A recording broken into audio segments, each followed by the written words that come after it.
The fairies, or as we call them in Scotland, the Sidhe, have always remained intensely mysterious.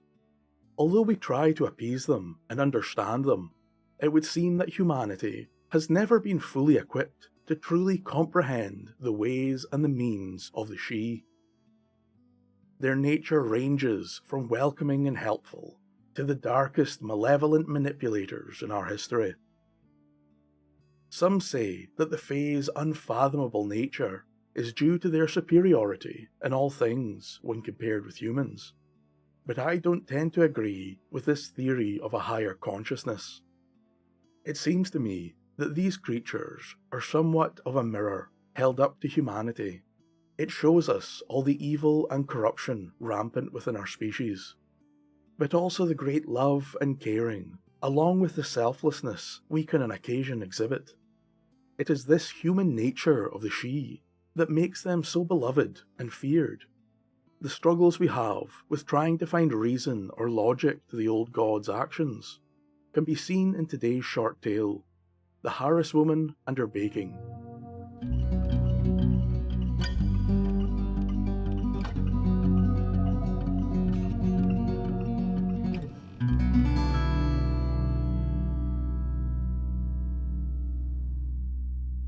Many years ago, in the Outer Hebrides, on the isle that we call Harris, there lived a woman. Now this woman was the long married wife of a farmer, and each and every day she would wake early and begin a hard day's work. She would see to the animals and care for the house and children, and no matter how hard she worked, there always seemed to be more to do. Now on one day, the woman was out collecting supplies from the local village, and on her way back home, she came across the most unusual sight. Just off the road, there appeared a strangely ornate door, fitted into the very rock face itself. Now the woman had travelled this road many times, and had never seen before this ominous rock door.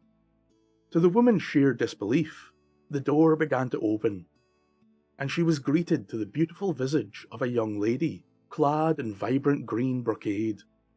The lady beckoned to the farmer's wife, calling to her to come within the great door so as she may aid the Fae woman. Now the farmer's wife knew too well of the Sidhe, and had heard such haunting tales in her childhood, so outright refused to go. This action seemed to draw a single tear from the beautiful maiden. Once more she begged the wife, telling her that a friend is desperately ill and in great need of her help. The woman knew better, but somehow, in that moment, staring at such a distraught figure, her heart went out to the young maiden. She so clearly felt her pain and sorrow, that the farmer's wife was almost obliged to enter within. Once through the door, the woman beheld a wondrous hall of silver and gold, filled with ethereal beings, clad in all manner of splendour and finery. Before she truly understood what was going on, the wife found herself in the kitchens, beginning to make bread.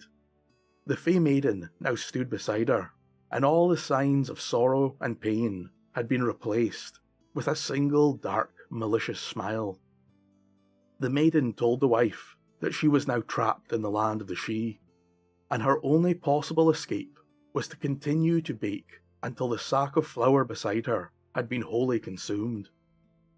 The farmer's wife felt so foolish to be tricked so easily, but luckily for her, she was quite the accomplished baker, and thought that she could make quick work of this flour. But unfortunately, this was not to be.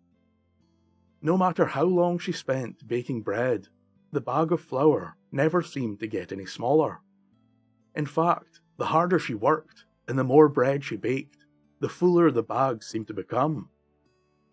Eventually, her courage and spirit would fail, and she would continue, day after day, month after month, toiling away in this mind-numbing repetition.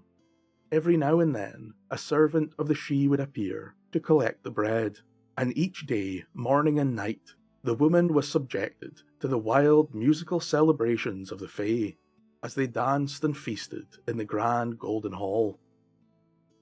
This went on for some time, until on one day her monotonous routine was broken. That day was a special day, not only in our realm, but in Elfheim as well, for it was Samhain, the night when the Fae walk the mortal realm with ease. The woman could hear the Fae beings preparing to dance and feast in a great celebration in the human realm. And in no time at all, the elven beings began to form a great line, and one by one they left the door in the rock wall, dancing and singing all the while. And for the first time since the woman arrived in Elfheim, she was surrounded by silence.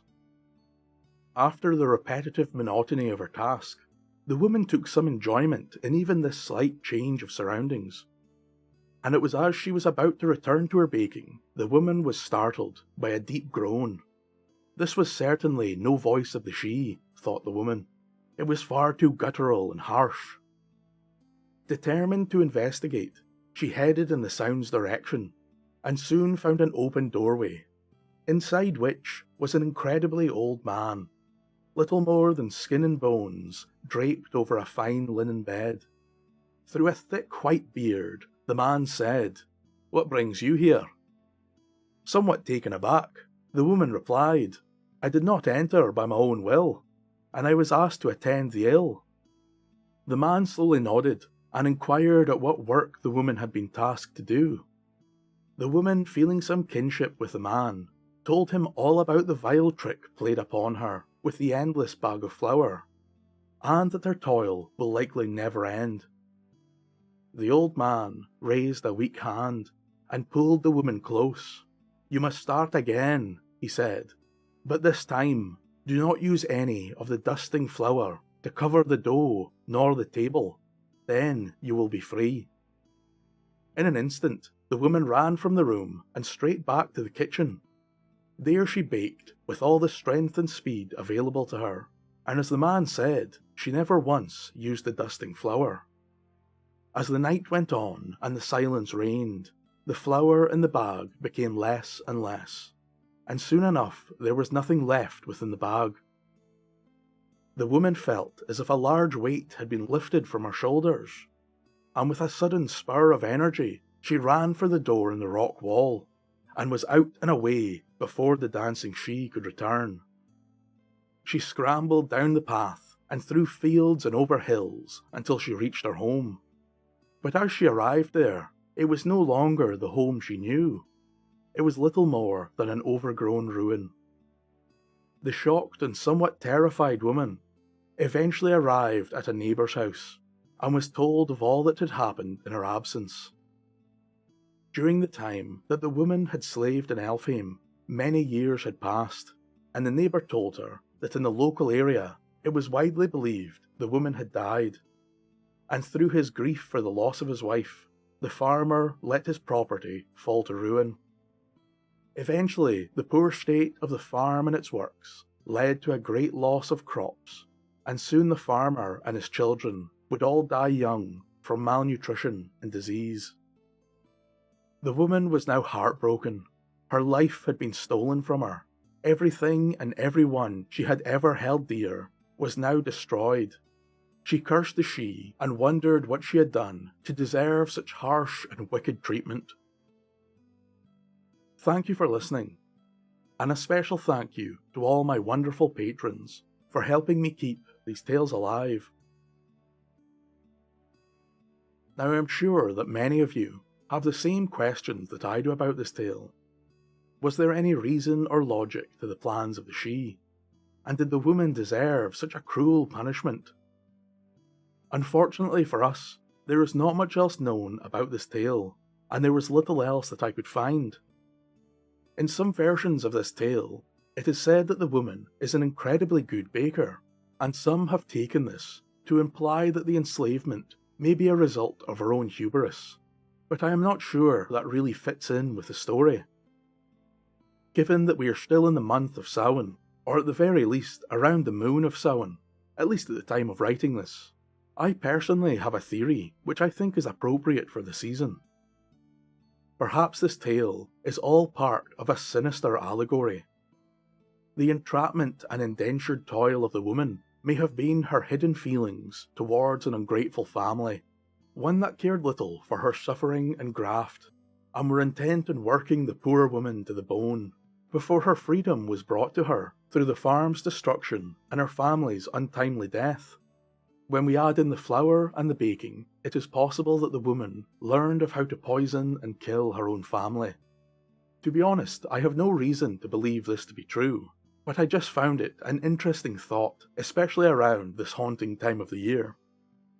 Rather ironically, I now run into the same problems of all those who have come before me, as I cannot find a compelling motive for the actions of the Sidhe.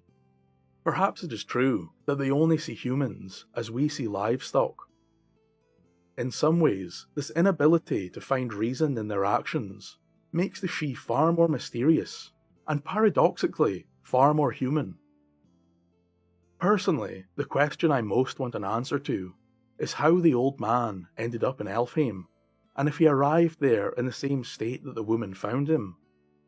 Perhaps he was once the baker before the woman, and upon becoming too ill to bake the bread, was confined to a room and left to die. Although it may have been there that he overheard the secret of the unending bag of flour, and perhaps if he had never told the woman how to gain her freedom, she may have found herself in some years' time in his very same position. But that is all I have for now, and until next time, I caution you all to be wary when it comes to making deals with strangers. And let me know in the comments what you think was the reasoning of the Sidhe, if there was ever a reason. Slàinte mhath.